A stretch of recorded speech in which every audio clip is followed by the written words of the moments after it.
Nous allons parler généalogie, tablette tactile pour seniors, voir la cohérence entre les deux, puis également les évolutions dans ces deux secteurs d'activité ou ces deux sujets, avec quelqu'un qui connaît bien ces deux sujets, François Lerebourg, qui est le dirigeant de la société CDIP, qui commercialise le logiciel Généatique, si j'ai tout compris, et la tablette tactile Facilotab. Bonjour François.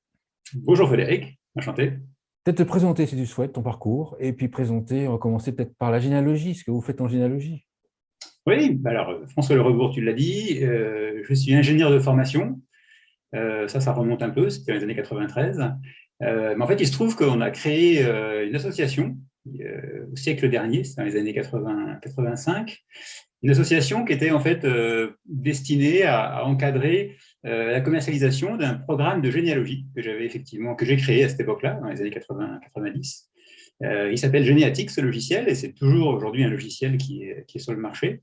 Et donc voilà comment on a commencé. Enfin, comment j'ai commencé, c'était effectivement avec ce logiciel de généalogie. Et alors comment je suis arrivé à la généalogie, c'était aussi d'ailleurs encore en avance de la question, c'était avec mon père, on animait une activité informatique avec des jeunes, dans une maison des jeunes de la culture. Et donc avec mon père, on donnait des cours d'informatique, des cours de programmation. C'était le basique à cette époque. Et donc, on a commencé comme ça à s'intéresser à la généalogie avec un jeune qui faisait de la généalogie et on s'est pris de passion pour la généalogie. Et donc, à la fois, on a mené de front l'écriture d'un logiciel de généalogie et puis en parallèle, faire ses recherches de généalogie. Donc, on a acquis comme ça une expertise sur la généalogie.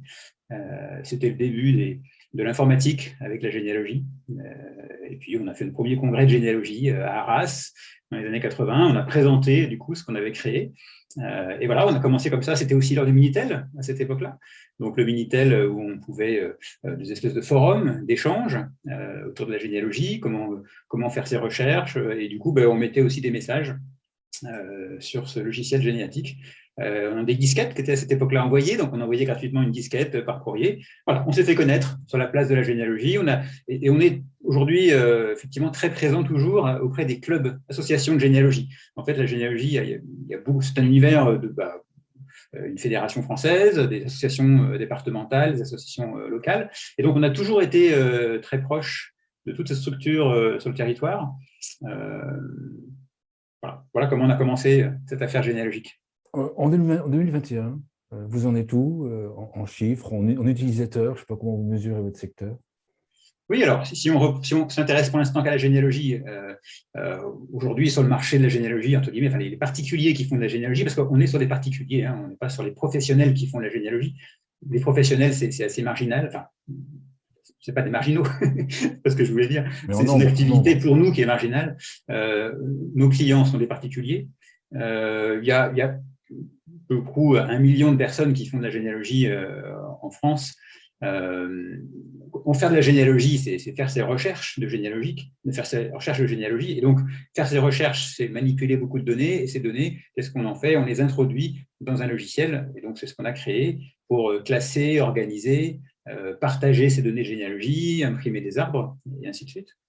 Euh, alors, les Oui, chiffres, oui, les chiffres, oui. pardon. Donc, les chiffres. Donc, les chiffres, c'est donc des gens qui utilisent nos logiciels, des dizaines de milliers de personnes qui sont utilisateurs. C'est des dizaines, c'est même plus de 100 000 personnes qui a déjà une fois acheté une licence du logiciel Généatique. Alors, Généatique est francophone, donc des clients au Canada, en Belgique et partout dans le monde où ça parle français. Euh, voilà. Et aujourd'hui, c'est toujours effectivement un logiciel qui est très présent sur le marché de la généalogie. En généalogie, il y a la partie Internet et la partie logicielle.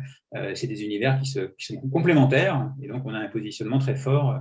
Enfin, toutes les personnes qui font sérieusement de la généalogie, entre guillemets, donc le débutant qui, au bout de quelques mois, s'accroche, passe nécessairement par un logiciel aujourd'hui. Donc, on est effectivement sur le chemin du généalogiste amateur. Que je comprenne bien, les logiciels, ils servent, si j'ai bien compris, à organiser ce qu'on a trouvé, nos recherches, si je comprends bien, mais est-ce qu'ils aident aussi à trouver nos ascendants ou trouver des pistes ou c'est séparé? Oui, alors faire sa généalogie, il y a quand même des choses à savoir. Comment on s'y prend, où est-ce qu'on cherche, et puis quelle déduction on peut faire. Effectivement, dans ce généatique, on a introduit en fait des espèces de guides pour accompagner le néophyte dans ses recherches. Donc, on a commencé par indexer toutes les archives départementales. Donc, on a des tables disponibles. Et donc, plutôt que d'aller au hasard sur Internet, Google, faire ses recherches, voilà, dans Généatique, on a directement la liste des archives départementales et on peut se connecter sur le site des archives et obtenir les actes directement. Et ensuite, une fois qu'on a les actes à l'écran, on tourne les pages, on trouve l'acte de l'intéressé, de la personne qui nous intéresse, on va savoir capturer l'image, et dans le logiciel, on a fait ce qu'il fallait pour que l'archivage se fasse naturellement et la connexion de l'image qu'on a capturée se fasse avec l'outil également pour l'ancêtre. Parce qu'ensuite, quand on va partager sa généalogie, partager son arbre généalogique, c'est agréable aussi pour les gens qui le reçoivent d'avoir aussi les documents, d'avoir les sources, d'avoir les écritures anciennes, d'avoir les signatures des aïeux. Tout ça vient complètement enrichir de manière très intéressante l'arbre généalogique. Tout à l'heure, tu as dit que votre idée, l'origine, enfin la genèse, c'était une rencontre avec un jeune, si j'ai bien écouté, bien compris. Alors qu'on a plutôt l'image que la généalogie, c'est plutôt les seniors. Qu'en est-il au niveau des différentes générations par rapport à ce sujet? Oui, alors ça, c'est sûr qu'on a commencé il y a 30 ans, il y a plus de 30 ans, cette affaire de généatique. Alors, donc, clairement, à cette époque, on était beaucoup sur une population qui avait du temps et qui était très peu informatisée, et qui était très papier pour faire ses recherches et très vieux papier pour aller fouiller un peu dans ses archives ou dans ses greniers. Mais malgré tout, déjà à cette époque-là, effectivement, il y avait des jeunes qui s'y intéressaient. Moi, je n'étais pas non plus très, très vieux, on va dire. Mais en tout cas, voilà, c'était une histoire de famille, effectivement. Et le soir, on mettait un peu tout sous la table et puis en famille, avec les enfants, les frères et sœurs, on regardait un peu tout ce qu'on avait reçu par courrier dans la journée. Mais alors, cette population qui fait de la généalogie, de plus en plus, avec l'arrivée d'Internet et finalement, cette démocratisation d'accès aux archives départementales a permis vraiment que tous, on puisse s'y intéresser à cette histoire de famille. Donc, clairement, aujourd'hui, les seniors sont très représentatifs, évidemment, sur la place. Mais aujourd'hui, on a, je n'ai pas vraiment de chiffres, mais comme ça, quand je suis sur les salons et quand je peux voir un petit peu les visiteurs, on voit bien qu'on a le week-end une population, je sais pas, il y a 30% de population qui est active. Alors, on peut être actif et pas forcément très très jeune. En tout cas, c'est des choses qu'on voit à l'école. Il y a pas mal de clubs qui se sont mis aussi en place dans les écoles. La Fédération française aussi incite la jeunesse à s'y intéresser. Bon, et aujourd'hui, comme je vous disais, avec Internet, on peut finalement faire sa généalogie, faire ses recherches sans forcément se déplacer physiquement, visiter les archives, etc. Donc, ça peut se faire tout à fait compatible avec une activité en journée professionnelle et le soir en loisir, et passer ses nuits pour certains à fouiller, à faire fouiller les archives et à trouver le bon aïeul. Justement, si moi je m'y mets, bon, j'ai 53 ans, voilà, si je m'y mets, quel est le nombre d'heures que je vais devoir y passer? Alors, tu vas me dire, c'est très variable, mais combien est-ce que le nombre d'heures que je vais y passer pour arriver à un arbre généalogique assez conséquent et à combien de générations je peux, en moyenne, remonter? Ouais. Alors, quand on va commencer sa généalogie, avant de se dire qu'on va chercher, on va déjà identifier, on va faire un inventaire, entre guillemets, de ce que l'on a, de ce que l'on connaît, de nos proches. On a sûrement peut-être une information sur ses parents, une date, un lieu, une date de mariage, peut-être des grands-parents, des oncles et tantes, des neveux, nièces, des cousins, des neveux. Déjà, ça fait déjà un petit arbre généalogique. En général, on est encore en contact un petit peu avec quelques-uns de ses proches, même si on peut être fâché en famille, on peut avoir éventuellement quelques noms sous la main. En tout cas, voilà, ça c'est le premier embryon, c'est déjà ce qu'on a. Et puis, assez vite, on a peut-être aussi un oncle qui, chez lui, a hérité des livrets de famille. Il a peut-être récupéré quelques faire-part à gauche, à droite, qu'il a soigneusement archivés dans une boîte à chaussures. Et bien, déjà ces éléments-là, on va pouvoir les consulter, les consulter, retrouver un petit peu les noms, raccrocher ces nouvelles pièces dans l'arbre généalogique. Et donc, finalement, sans avoir consulté encore d'actes de généalogie, on va déjà commencer à avoir quelques éléments sur la généalogie. Donc, c'est comme ça qu'on démarre, finalement, l'arbre généalogique, avec les éléments que l'on a à proximité, à sa disposition. Et puis, ensuite, va venir le temps de, bon, ça y est, maintenant, j'ai identifié ce que je pouvais facilement obtenir. Donc là, maintenant, je rentre dans le dur, on pourrait dire, dans le vif du sujet, de la recherche avec les actes. Donc là, ça va être évidemment l'acte de mariage, qui est l'acte le plus complet, avec à chaque fois l'époux, l'épouse, les dates, les lieux, les personnes citées, donc les témoins, ça va être un frère, une sœur, un oncle, une tante. Les parents vont être précisés sur l'acte, on va avoir des lieux, on va avoir des âges, et ça va être un acte qui va être formidable et qui va vous permettre de remonter d'un cran dans la généalogie. Donc, voilà, c'est ces actes qu'on va pouvoir ensuite obtenir. Alors, comment on obtient les actes? Comme je le disais tout à l'heure, c'est dans les archives départementales, ou alors je me déplace dans le petit village, parce que parfois le petit village a conservé ses archives municipales. Alors, elles ne sont pas tout le temps disponibles, mais voilà, on arrive à se débrouiller, on prend un rendez-vous, on peut consulter les documents. Et sinon, les documents sont aux archives départementales, et encore mieux, parfois, ils sont numérisés. Donc, s'ils sont numérisés, on y a accès du coup par Internet très simplement. Donc voilà, les documents, et puis de proche en proche, comme ça, on va grimper aux branches. Alors, jusqu'où on va? Bon, là encore, comme tu disais, c'est complètement évidemment dépendant des familles. Si tu es dans une souche d'une famille qui est restée dans son petit village, alors, évidemment, les premières générations, souvent, on a de la migration, donc il y a quelques déplacements de population, et puis 100 ans en arrière, déjà, là, sûrement, on arrive à trouver des origines, des foyers, des souches de familles. Et donc là, si après la souche, elle ne bouge plus pendant 2-3 siècles, alors effectivement, jusqu'à la Révolution française, bon, ce n'est pas 3 siècles, mais jusqu'à la Révolution française, on remonte effectivement généralement assez bien. Donc là, 1793. Alors, avant la Révolution, ce n'est pas forcément la Révolution pour les registres, pour le coup, c'est les actes paroissiaux qui sont ensuite consultables. Alors, ce n'est plus dans les églises, évidemment, ça a été aussi déposé aux archives départementales. Donc, en général, on peut remonter un petit peu avant la Révolution. La difficulté qui peut apparaître, c'est après l'écriture. C'est-à-dire que les écritures vont être assez compliquées à lire. Il va falloir réapprendre à lire. Donc, c'est la fameuse paléographie. C'est la paléographie, cette science que vous allez vous y mettre, sans doute. Il y a des forums sur Internet, il y a un certain nombre de choses. D'ailleurs, toutes ces choses dont je vous parle sur la généalogie, on a créé un guide, évidemment. Donc, il y a un site Internet qu'on a créé qui s'appelle guidegénéalogie.com. Et c'est un portail qu'on a créé il y a maintenant un paquet d'années, qu'on enrichit régulièrement et qui donne tous les b.a.-ba, les premiers pas pour conduire ses recherches de généalogie. Alors moi, je pense que je vais demander à mon frère de commencer et je suivrai légèrement à distance. Je blague. Et ça se fait en famille, évidemment, donc ça peut très bien être un arbre qu'on vient compléter chacun ensemble, bien sûr. Ton autre activité qui est plus récente, qui est Facilotable, dont on voit la photo derrière toi. Donc, c'est une tablette tactile pour seniors. Peut-être la décrire et après, expliquer comment tu en es venu, comment tu es passé la généalogie à Facilotable. Ouais.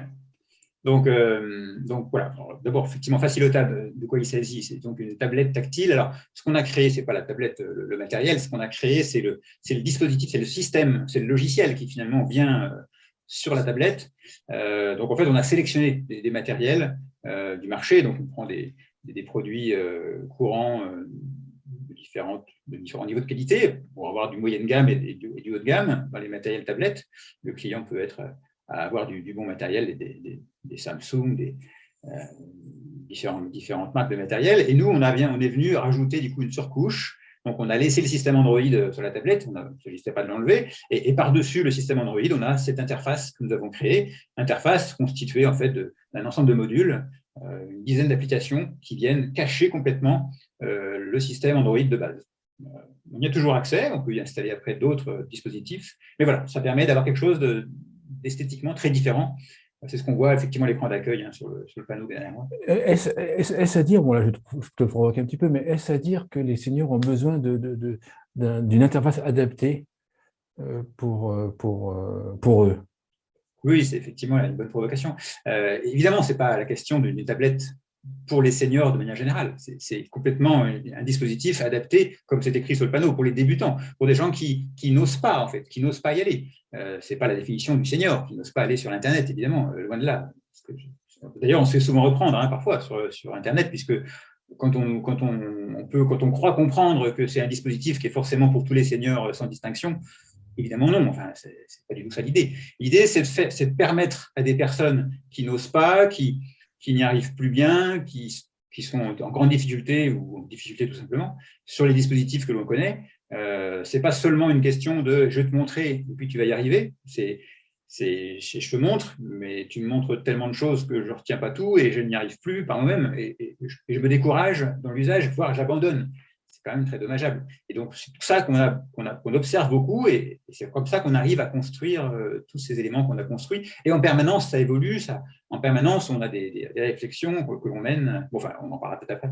Voilà, histoire que pour identifier comment on est passé de ce dispositif adapté et cette connexion à la généalogie, parce qu'aujourd'hui, on a une activité très forte aussi sur la généalogie. Donc là, maintenant, on mène de front cette activité à la fois sur la généalogie et à la fois sur ce dispositif de tablette.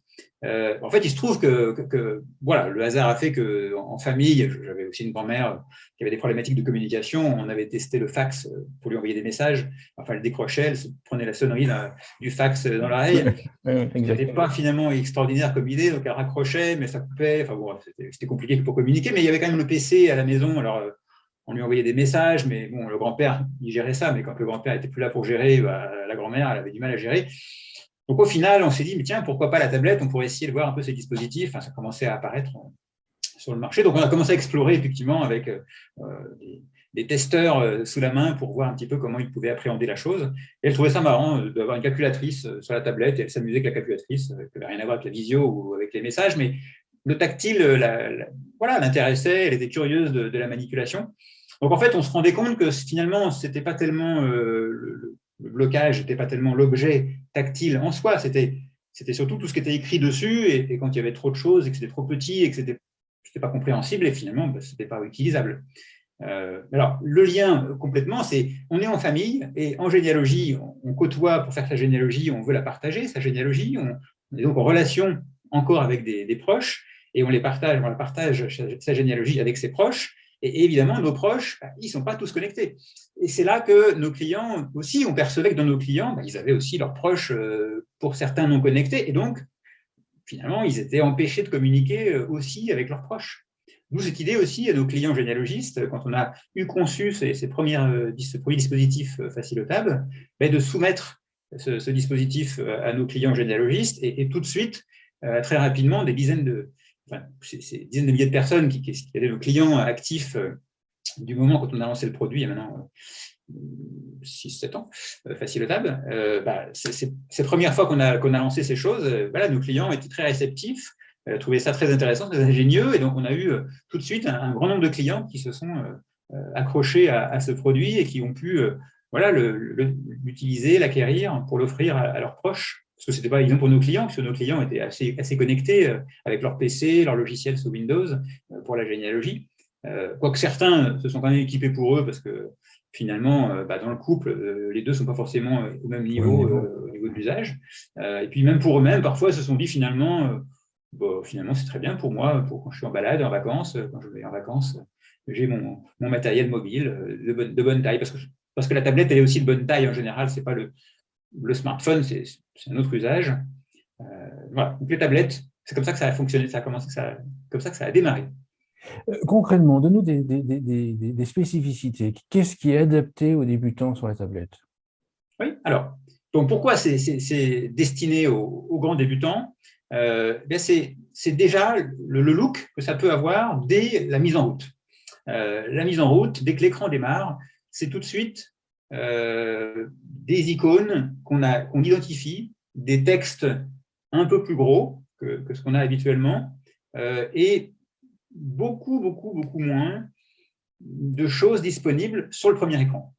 Sur un premier écran d'une tablette habituelle, on a souvent une trentaine d'icônes pour une trentaine d'applications, puis on glisse, et puis à droite, et puis on a encore une trentaine d'applications, puis encore, on peut en avoir encore une vingtaine. Bref, souvent, on est très vite noyé sur un ensemble de services qui sont peut-être pas finalement si essentiels que ça quand on démarre nos premiers pas sur le matériel. Donc ça, c'est déjà le premier écran qui est très différent et qui est volontairement très dépouillé pour que le très grand débutant se dise là au moins je sais où je vais, il y a la messagerie, les photos, il y a l'accès à l'internet, il y a l'agenda pour m'organiser un peu, il y a des jeux, et puis il y a des applications pour faire d'autres choses.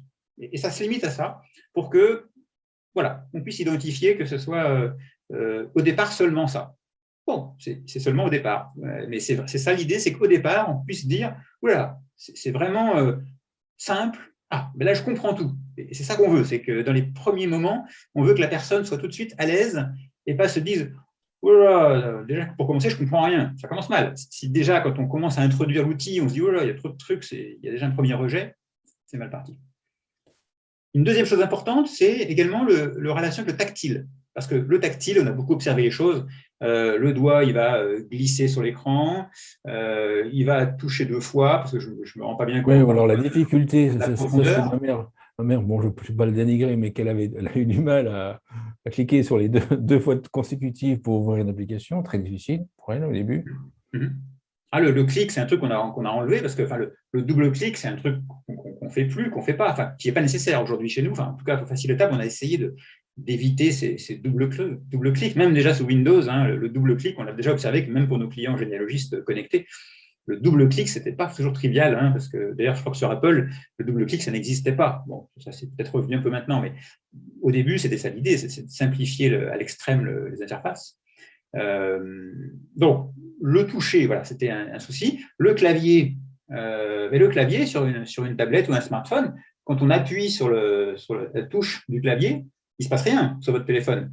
Et puis d'ailleurs, même si vous laissez un peu longtemps appuyer, il y a un petit menu qui s'affiche au-dessus avec des caractères en plus. Et puis alors, il faut glisser le doigt vers le bon caractère pour lâcher. Voilà, c'est une mission impossible. Ça pour quelqu'un qui n'a jamais touché un clavier tactile. Pourquoi j'appuie, il ne se passe rien, je lâche, ça s'affiche. Des fois, je lâche, j'ai déplacé mon doigt, ça a pris un caractère différent.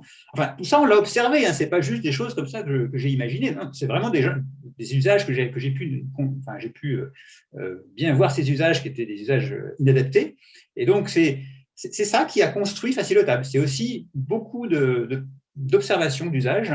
On avait pensé avoir fait un truc extraordinaire et quand on met le matériel devant les personnes, ben non, il y a plein de choses qui nous paraissent évidentes. Qui n'était pas du tout pour tous ces gens qui étaient devant ces écrans. Donc, c'est pour ça que toutes ces choses, alors c'est difficile à énumérer parce que c'est des centaines de petits dispositifs comme ça, en fait.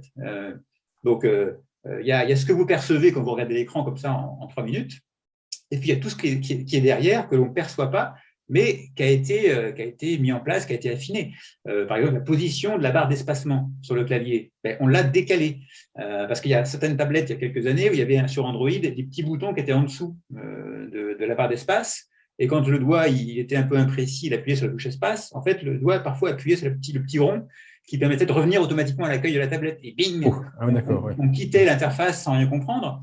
Donc, voilà, c'est encore un truc qu'on a observé. Donc, l'espace, pof, on l'a décalé un petit peu à droite pour que la touche espace ne soit pas pile alignée sur ce petit symbole. Bon. Depuis, on a fait des progrès. On a réussi carrément à enlever cette barre qui était pénible. Donc, cette barre d'Android qui était toujours affichée, qui finalement perturbait plus qu'avantageait les utilisateurs. Enfin, donc, voilà, c'est ces choses qui évoluent petit à petit et on arrive à trouver des solutions à des problèmes que l'on identifie. Et c'est tout ça qui va permettre d'avoir un dispositif adapté que l'on connaît. Comment est-ce que tu commercialises une tablette tactile pour les débutants, pour des gens qui ne sont pas connectés et qui sont donc débutants? Comment est-ce que tu arrives à les toucher et comment est-ce que tu vends la tablette? Ouais. Ça, c'est une question qui n'est pas triviale, évidemment, puisque il ne s'agit pas de faire une publicité sur Internet pour toucher l'intéressé. Mais il se trouve que l'intéressé, il ne sait pas quoi choisir. Et c'est pas vraiment lui qui saurait choisir en fait le matériel. Donc aujourd'hui, on est complètement sur des aidants. C'est évidemment les aidants qui vont accompagner dans le choix du matériel. Donc les aidants, c'est les enfants essentiellement. C'est ça. C'est les enfants, c'est même les petits-enfants parfois. Ça peut être un conjoint, ça peut être un ami, ça peut être… C'est vraiment un aidant. C'est parfois aussi un ergothérapeute, un professionnel. C'est très divers. En tout cas, il faut qu'il y ait une autorité qui puisse un tout petit peu orienter, enfin un petit peu, et un peu beaucoup parfois, orienter un minimum l'intéressé pour lui dire de quoi il en retourne. Enfin, pourquoi je n'achèterais pas un matériel à la FNAC à 500 €, à 800 €, qui peut être extraordinaire pour le vendeur? Ah oui, on prend une belle marge, mais est-ce que finalement c'est vraiment le produit adapté? La personne qui n'y connaît pas grand-chose n'est pas du tout capable de se débrouiller dans cette jungle de matériel. Donc c'est le prescripteur qu'on doit avant tout sensibiliser. Alors, le prescripteur, ça peut être le petit-fils ou la Mais donc, en petite-fille. fait, les prescripteurs sont très variés. Donc, en fait, les canaux pour les atteindre sont très variés également. Alors, les prescripteurs enfin les prescripteurs ou les aidants sont très variés. Et du coup, des fois, c'est ça qui est le comble, c'est que parfois, le prescripteur va se dire, mais pourquoi faire ce truc simplifié? Ça n'a aucun sens. Pourquoi il faudrait un truc simplifié pour mon grand-père? Ben non, mon grand-père, il veut un truc comme les autres. Moi, je ne vois pas ce qui est compliqué dans une tablette. Donc, pourquoi j'irais acheter une tablette qui serait plus simple, alors que pour moi, la tablette, elle est simple de base. Donc, on a aussi cette démarche, c'est d'expliquer pourquoi c'est vraiment adapté et pourquoi le matériel de base n'est pas toujours adapté. Mais c'est évidemment pas une généralité, c'est pas pour dire que tous les seniors ont besoin de facilitables. C'est pour expliquer que quand c'est nécessaire, il faut réussir à convaincre l'aidant que c'est réellement nécessaire et pourquoi c'est nécessaire. Donc, il faut qu'on arrive effectivement à donner des petits indices pour expliquer que, eh ben oui, c'est quand même sacrément différent parce que votre doigt, quand il glisse sur une icône, ben parfois, on change d'écran, alors que nous, ce qu'on voulait, c'était juste activer la fonction. Et ben ça, c'est déjà un premier élément qui peut aider à faire comprendre à quoi peut servir ces outils. Là, on a essentiellement parlé on va dire, des aidants familiaux, mais tu as abordé les autres. Mais comment est-ce que tu fais pour toucher les autres prescripteurs, les ergothérapeutes? Comment est-ce que tu fais pour les toucher? Alors, les ergothérapeutes, pareil, si on prend des ergothérapeutes, on a des structures qui rassemblent effectivement les ergothérapeutes. On commence à avoir quelques relations avec quelques structures qui rassemblent des ergothérapeutes.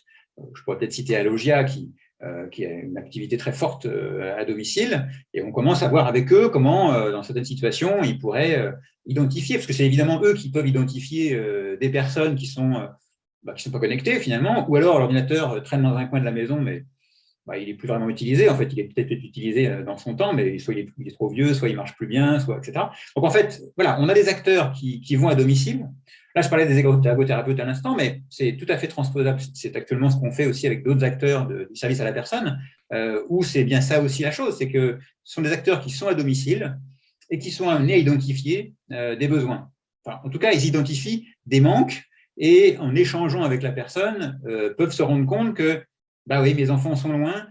Bah oui, j'ai pas trop. Ils me rendent visite, mais jamais assez souvent. Le courrier, bah oui, je peux me lamenter que la carte postale n'arrive plus dans la boîte aux lettres. Et la tablette, elle pourrait pas vous permettre d'avoir des photos. Oh non, c'est beaucoup trop compliqué. Voilà. Donc c'est ça qui aujourd'hui nous permet de trouver des prescripteurs professionnels qui vont à domicile, qui peuvent du coup nous faire remonter. Et donc on essaie de regarder comment effectivement faire remonter ces possibilités. Donc là, on expérimente, on explore un peu différentes solutions.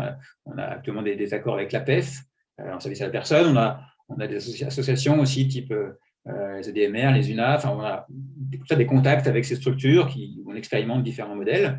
D'ailleurs, ces structures, parfois aussi, montent un atelier numérique pour initier à la tablette. Alors, c'est ce qu'on fait aussi avec beaucoup de CCAS. Les CCAS qui identifient sur leur territoire finalement des personnes âgées isolées. Eh bien, finalement, d'une pierre deux coups, on les fait rencontrer, on les fait se retrouver chaque semaine 1 heure et demie, et puis en petits groupes, on leur met chacun une tablette devant eux, ils n'ont jamais vu ça, ou alors ils l'ont déjà manipulé, mais voilà, c'est compliqué. Voilà, on leur permet pendant 5, 6, 7, 8 séances de se retrouver. Donc déjà, on échange, on rencontre un voisin qu'on n'avait pas vu depuis des années, qu'on avait rencontré dans notre activité. Donc finalement, il y a ce lien social qui peut se mettre en œuvre. Et puis, en même temps, il y a cette initiation, cette approche, cet accompagnement au numérique. Et en fait, on se rend compte que il ne faut pas juste 2 séances pour évidemment que les gens s'y mettent. Donc, en général, aujourd'hui, l'expérience qu'on a, c'est qu'avec 8 séances minimum, 1 heure et demie, idéalement même 2 fois par semaine, ça permet de ne pas oublier tout ce qu'on a fait la fois d'avant. Et l'idéal aussi, c'est que la tablette, on l'emmène chez soi, comme ça, on ose y toucher un petit peu aussi entre 2 séances. Donc aujourd'hui, voilà, on met tout ça à disposition, on met tout ça en place, une tablette que l'on prête à la personne, avec une carte SIM et tout ce qu'il faut pour que ça puisse marcher à la maison. Le formateur qui va prendre des petits groupes de 10-12 personnes, c'est organisé par le CCAS, c'est organisé par quelques structures de service à la personne, c'est organisé par des clubs aussi seniors. Et par exemple, tu as un accord avec Génération Mouvement, par exemple. Oui, donc ça, c'est aussi une fédération importante que l'on suit depuis un paquet d'années. En fait, ce sont des acteurs qui sont, alors, des seniors très divers. Hein. On est à la fois des seniors, des jeunes seniors qui sont en activité, en voyage, et puis des seniors qui sont un peu plus âgés, beaucoup plus âgés, beaucoup plus âgés, et cette population qui est un peu plus sensibilisée. Mais là, la problématique qu'ils ont, c'est ces très âgés ne sont pas connectés et les très jeunes sont connectés. Mais c'est difficile de faire que les non-connectés s'y mettent. Donc, voilà, ce qu'on se rend compte, c'est qu'il y a des fédérations départementales de Génération Mouvement qui se disent « Non, mais c'est un vrai problème dans nos structures, dans nos clubs. Nos clubs sont vieillissants, on a du mal à trouver des jeunes, à attirer des jeunes. » Donc voilà, donc ces activités de numérique peuvent attirer des acteurs qui vont, de manière bénévole, finalement, faire un peu d'accompagnement, faire du lien avec leurs aînés seniors, et finalement, dans le club, il reste un peu à avoir de matériel qui aujourd'hui peut être financé. Il y a pas mal d'acteurs. Enfin, là, récemment, une fédération dans la Somme de Génération Mouvement a cherché un financement européen, s'est doté de centaines de tablettes facilotables pour faire que dans son département, il puisse répartir ensuite ce matériel dans tous ces petits clubs qui sont disséminés sur le territoire. Et parfois, c'est une centaine de clubs sur un département, voire plus. Donc, c'est des petits clubs de 20, 30, 40, 100 adhérents. Et voilà, et dans ces clubs, il y a 10-20% de personnes qui ne sont pas connectées du tout et qui sont un petit peu intéressées si vraiment on prend le temps et si on les accompagne en local. C'est évidemment important que ce soit une personne du club que l'on connaît, qui va savoir prendre le temps, et ça peut fonctionner comme ça. Derrière toi, on voit sur la photo, on voit testé et approuvé par les seniors. Est-ce que tu peux nous présenter ce que c'est et me donner ton avis avec le recul sur ce que ça t'a apporté, ce que ça apporte d'être labellisé par ce label d'AFNOR, si je me souviens bien. C'est ça? Ouais. Oui, c'est un label AFNOR. Donc, alors, ça fait quelques années qu'on a ce label. Oui, c'est en fait une marque, à nouveau pour rassurer, puisque, comme je le disais tout à l'heure, le client qui passe par là, ça commence par les aidants, comme je vous le disais, c'est les aidants qui sont déjà à se renseigner un petit peu sur ce qui existe sur le marché. Donc, c'est une marque de reconnaissance. Après, un produit plus jeune, on va sans doute considérer qu'il n'a pas ce label et donc on ne sait pas trop d'où il sort. D'accord. Ce label permet en fait, quelque part, ça guide les aidants sur le fait que la tablette-là, elle est vraiment adaptée aux seniors. En tout cas, pas à se poser la question, à d'indice. réfléchir. Après, voilà, ils ont donné ce label à notre concurrence. Dans nos concurrents, ils ont le label. Et donc, après, il y a forcément une limite au label. Dans l'absolu, je considère que c'est difficile après de voir qui on cible, parce que finalement, les seniors, comme on a dit, il est très, très large. Donc, le label n'indique pas que c'est pour les seniors très âgés, ou les seniors jeunes, ou les seniors actifs, ou les seniors… Enfin, peu importe, c'est pas que ça catégorise pas le senior. Donc, c'est pas parce qu'il y a ce label qu'on adresse tous les seniors. D'ailleurs, je l'ai dit tout à l'heure en introduction, c'est que Facilotab n'est pas destiné à tous les seniors. Donc, c'est vrai que voilà, validé par les seniors, pour les seniors, oui, c'est aussi un petit peu trop flou malgré tout pour que ce soit suffisamment précis. Enfin, oui, c'est pas précis, mais voilà. Une question que certains qui nous écoutent nous regardent doivent se poser, c'est les jeunes seniors sont plus équipés, sont plus numérisés, ils sont plus sur Internet, ils sont plus à l'aise avec l'outil informatique que les plus âgés. Oui. Quel est l'avenir en fait des tablettes tactiles seniors, dont Facilotab, dans 5 à 10 ans? Ouais. Mais dans nos clients, déjà, une personne de 80-85 ans, la moyenne de nos utilisateurs, c'est 85 ans. Une personne qui a 80 ans, 85 ans, si vous calculez un petit peu, l'informatique, ça n'a pas commencé la semaine dernière, ce n'était pas du siècle… moi, je prends mon petit exemple, dans les années 80, 90, l'ordinateur est arrivé. Donc, dans les bureaux, dans les années 90, il y avait de l'informatique. Et donc, dans les années 90, c'était il y a 30 ans, 80 ans, moins 30, 50. Bon, dans les années, quand la personne avait 50 ans, à son bureau, il pouvait y avoir l'ordinateur. Peut-être qu'il y avait la secrétaire qui s'occupait de l'ordinateur, mais quand même, je regardais un peu ce qui se passait et je pouvais aussi l'utiliser. Et puis après, j'ai été en retraite à 60, 65 ans. J'ai peut-être utilisé le smartphone, j'ai peut-être utilisé l'ordinateur à la maison. Donc, vous voyez que nos clients aujourd'hui qui utilisent des tablettes, c'est déjà, pour une partie, des personnes qui étaient équipées, qui étaient connectées, qui étaient utilisateurs de l'informatique. Et voire même parfois, un exemple d'une personne qui était ingénieure en électronique et qui avait quand même un certain niveau de compétence dans le domaine technologique et qui trouvait très intéressant ce dispositif. En fait, pour vous dire que ce n'est pas parce que j'étais technophile que je suis toujours à la pointe et que je vois clair sur tous les usages d'aujourd'hui. Si on regarde ce qui s'est passé depuis même 5 ans, WhatsApp, ça va pas beaucoup plus de 5 ans, je ne me suis pas renseigné avant de commencer, mais enfin bon, si on dit 10 ans, dans les 10 dernières années, la façon de communiquer a beaucoup été révolutionnée. Je n'ai pas forcément suivi tout ce qui s'est passé depuis 10 ans. Il y a peut-être eu, Oui. dans ma vie, des situations qui m'ont fait penser à autre chose que de m'occuper de ce qu'il y avait de nouveau chez Facebook et Google. Et donc, je n'ai peut-être pas tout suivi. Je suis peut-être resté au mail et j'en suis peut-être resté, je ne sais pas quoi.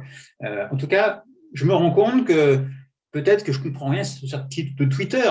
Pourquoi on fait des tweets ou pourquoi WhatsApp, je peux envoyer des messages, etc. Donc, notre métier, ce n'est pas de s'occuper que de ceux qui n'ont jamais touché un outil. C'est surtout de s'occuper de toujours simplifier les usages d'aujourd'hui, pour des gens d'aujourd'hui. D'accord, simplifier les usages. Donc, effectivement, c'est pour les débutants, pas forcément du numérique, mais pour les débutants de certains usages, par exemple.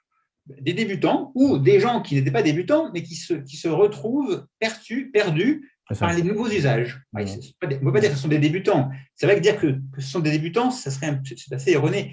Par exemple, je prends un exemple. Il y a 2 jours, mon téléphone, ça faisait 2-3 mois qu'il ne sonnait plus, en fait.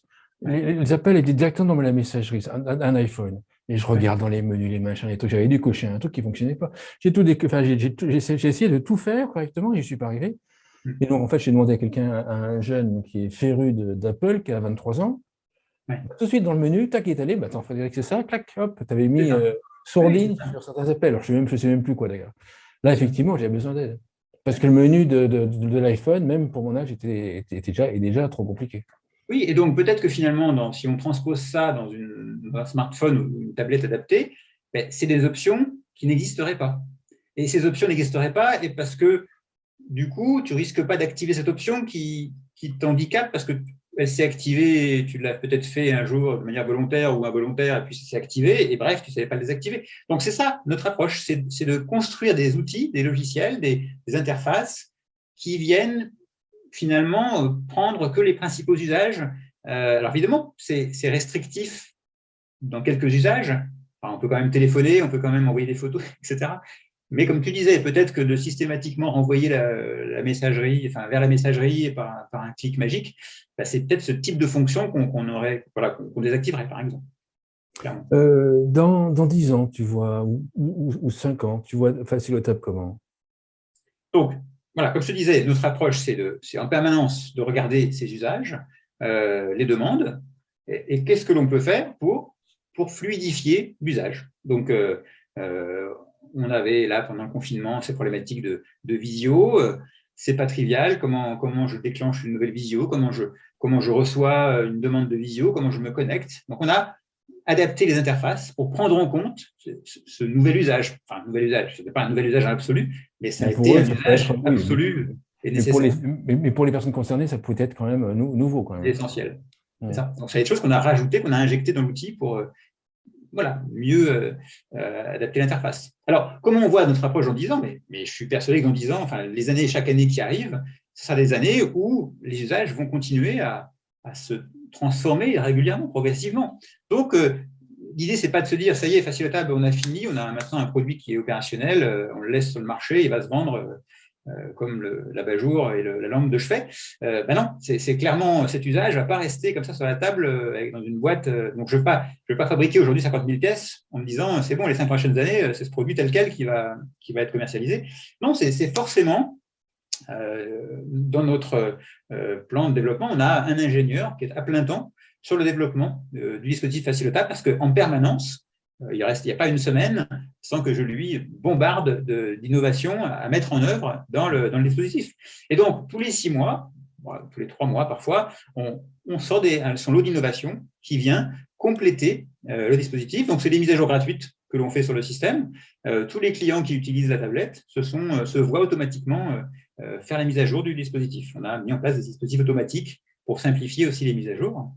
Alors, en fait, on a à la fois fait ce dispositif tablette qui est préparé, et puis peut-être une parenthèse sur ce qu'on a aussi créé là, assez récemment, qui est l'application Facilotab qui peut se déployer sur n'importe quelle tablette. Parce qu'on s'est rendu compte que finalement en famille… Ça c'est une tendance même dans les téléphones sans utilisation, avoir l'application qui puisse être installée sur n'importe quelle tablette. Oui, parce qu'il y a quand même aujourd'hui cette problématique de réutilisation. Enfin, la tablette que j'ai achetée il y a 3 ans, je la considère comme finalement assez dépassée. Et pourtant, ma tablette, elle marche parfaitement. Bon, elle est sur un Android 7.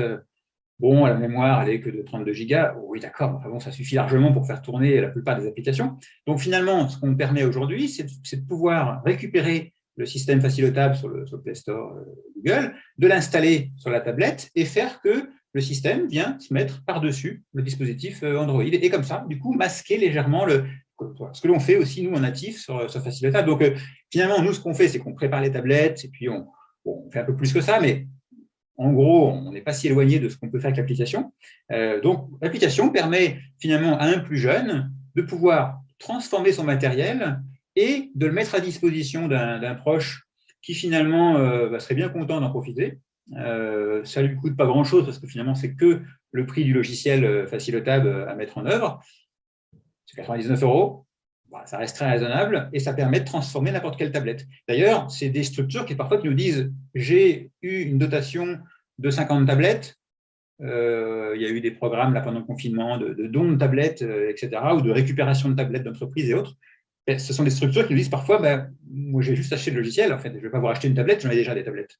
Et donc, on va comme ça transformer ce lot de tablettes en tablettes Facilotab adaptées. Donc, ça, c'est valable pour les particuliers. Il faudrait que je te parle aussi un petit peu des solutions pour les professionnels, parce qu'on a aussi travaillé pour les EHPAD, pour les résidences. Vas-y. On y va ? Vas-y, on y va. Oui, parce qu'en fait, on s'est rendu compte que les EHPAD, ils étaient en plein aussi dans cette problématique de comment on fait pour mettre en place la visio, mettre en place la connexion avec les familles. Donc, on leur a proposé, parce qu'ils nous ont dit, oui, on a plein de tablettes, on en a eu là pendant le confinement, mais les tablettes, qu'est-ce que vous voulez qu'on en fasse ? Alors, elles sont dans le placard et puis on ne les utilise pas. Donc, en fait, on leur dit, c'est quand même dommage parce que nous, on a essayé de penser à comment l'animateur pouvait essayer d'avoir quelque chose de plus carré dans son usage. Donc, on a, pour l'animateur de la résidence, de l'EHPAD, organisé un dispositif simplifié pour lui permettre plus facilement d'accompagner en visio un ensemble de résidents qui étaient un petit peu, qui souhaitaient être connectés à leur famille. Donc, du coup, on a trouvé on a mis en place des solutions pour accélérer les raccourcis, pour faciliter le basculement d'un compte d'une personne à une autre, pour pouvoir que l'animateur soit facile pour lui, pour accompagner un groupe de personnes de la résidence. D'accord, donc on a une version spécifique professionnelle. Ça, c'est pour les EHPAD, les résidences services seniors, j'imagine peut-être un peu moins, mais en tout cas, au moins les EHPAD. Voilà, c'est clairement pour les EHPAD et pour les structures de service à la personne aussi, qui, pour certains, finalement, à domicile, je vais au contact de la personne chez elle, la tablette, elle ne reste pas en permanence chez la personne. C'est moi, professionnel, qui vais à domicile. Je vais faire ce que j'ai à faire chez la personne, mais je lui consacre aussi un quart d'heure pour lui montrer éventuellement les photos qu'elle a pu recevoir récemment de ses proches et éventuellement, j'organise avec elle une visio pour la semaine d'après avec la famille. Et du coup, là encore, ça fonctionne en multi-compte. Donc, j'accompagne 10 personnes chez elle sur ma tablette que je garde en possession, étant professionnel. J'ai mis 10 comptes sur ma tablette et quand je vais voir Micheline, je me mets sur le compte de Micheline et avec elle, je fais les choses. Donc ça, je fais avec elle. C'est un exemple de nouveaux services que les services à domicile pourraient commencent à développer ou pourraient développer. Oui, les services à domicile ont déjà, en fait, aujourd'hui, cette activité un petit peu d'accompagnement numérique. Mais bon, c'est pour des gens qui ont déjà du matériel ou qui ont un problème sur leur téléphone, un problème sur leur tablette. Donc, ils peuvent faire quelques séances comme ça, d'1 heure par-ci, 1 heure par-là. Là, l'idée, c'est même en amont de ça, puisque ce qu'on se rend compte, c'est que ces personnes se disent « Oh là, mais c'est beaucoup trop compliqué pour moi, je ne vais jamais y arriver ». Donc, en fait, ces services à la personne sont là pour faire un petit peu de l'initiation et de la découverte. Et finalement, les personnes se rendent compte que c'est possible. Mais on commence par du coup rendre un vrai service avec ce matériel. Et une fois qu'on a vu ce vrai service, les personnes se disent et peut-être que moi, finalement, je pourrais aussi me débrouiller. Et donc, c'est là qu'on perçoit que finalement, avec une interface très proche, la personne pourrait se débrouiller d'elle-même. Une conclusion à l'émission ou alors un point que tu voudrais ajouter? Enfin, on pourrait dire qu'en conclusion, l'humain dans la matière est toujours absolument nécessaire. Hein. Il ne s'agit pas de dire, puisque on a des solutions numériques facilitées, alors on n'a plus besoin de personne pour s'en occuper. C'est clairement pas la situation. On est bien toujours en partenariat avec des acteurs qui font de la formation, qui font de l'information, de l'accompagnement. Donc, on est tout à fait en phase avec les humains qui sont à côté de nous pour s'occuper de ces machines simplifiées. Super, merci François. François Lerebourg, je rappelle que tu es dirigeant de la société CDIP qui développe le logiciel génétique et la tablette tactile pour seniors facilitable. Merci beaucoup. Merci Frédéric.